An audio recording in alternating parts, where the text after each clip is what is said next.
Baie welkom by vanoggend se erediens en ook aan die wat ingeskakel het, ons luisteraars op RSG. Net so 'n kort oorsig van ons gemeente. Ons gemeente bestaan van 1964 af en ons is 'n evangeliese en evangelistiese gemeente wat baie ernstig is oor die verkondiging van God se woord, oor gebed en die verspreiding van die evangelie, deursending en evangelisasie en ook oor 'n heilige lewenswandel. Ons staan op die beginsels van die hervorming wat bekend staan as die 5 solas, dat ons glo ons word gered uit genade alleen, deur geloof alleen, in Christus alleen, volgens die Bybel alleen, tot verheerliking van God alleen. Martin Lloyd-Jones was 'n prediker in Wallis in die vorige eeu en hy het hierdie stelling gemaak: 99,9% van ons probleme as Christene bestaan daarin dat ons God nie ken soos ons behoort nie.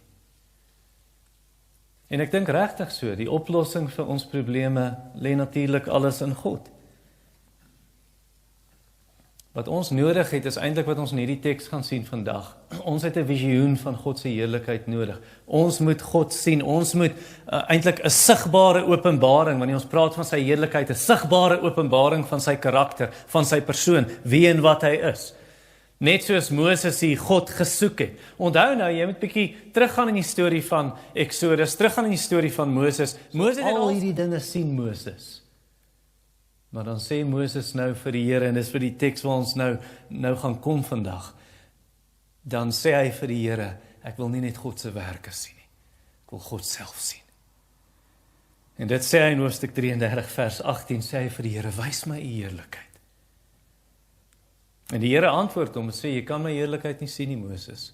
Wel in sekere sin nie. Want hy sê in vers 20 van hoofstuk 33, niemand kan my gesig sien en bly lewe nie. 1 Timoteus 6 vers 16 sê, God is die onsienlike God. Niemand kan God sien nie, niemand het God gesien nie. En dan sê die Here vir hom aan die einde van hoofstuk 33, ek gaan jou in die rotskeur sit. Want onthou, wanneer die Here hier praat, Moses is nog nie op die berg nie, op hierdie tydstip. Einde hoofstuk 33, hy's nog in die tent van ontmoeting.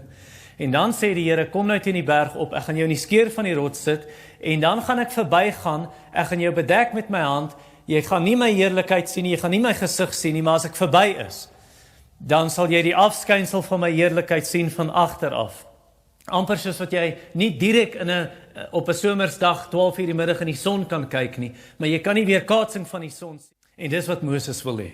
Moses wil nie net 'n glans sien, God se heerlikheid, dis wonderlik, dis fantasties. Maar hy wil meer as dit hê. Hy wil God ken deur die openbaring van sy woord. En dan kom ons in hoofstuk 34 vers 5, en die Here het neergedaal in die wolk, hy het daar by Moses gestaan, hy het die naam van die Here uitgeroep. En dan vers 6 ook, toe die Here by hom verbygegaan en hy het geroep. So hier kom God se bekendmaking, hier verkondig hy homself nou. Weet jy, ek dink ons vergeet dit. Baie mense, hulle wil God se heerlikheid sien. Hulle wil God se heerlikheid hê deur manifestasies van krag. Hulle wil dit sigbaar hê. En hulle skeep sy woord af. Hulle is tevrede om te sê, nee, ons kan in erediens wees, geef my motiverende toespraak, met my net nie te lank besig hou nie. Geef my 'n sedeles van 15 minute, 20 minute, en gee nie eers om of die Bybel aangehaal word of nie, solank aan die einde miskien 1 of 2 of 3 verse aangehaal word, en hulle vergeet, dit laat mense leeg. Sulke boodskappe, sulke preke laat mense leeg. Net God kan versadig. Net God kan die mense hart versadig. En wat ons dan nodig het, is hierdie tipe ding wat die Here met Moses doen in vers 6 en 7. Hy verkondig sy naam. Hy bring sy woord aan Moses, die selfopenbaring van God. Wat ons nodig het, is wat J.I. Packer van Martin Lloyd-Jones gesê het. Hy het God saam met hom in die kansel gebring.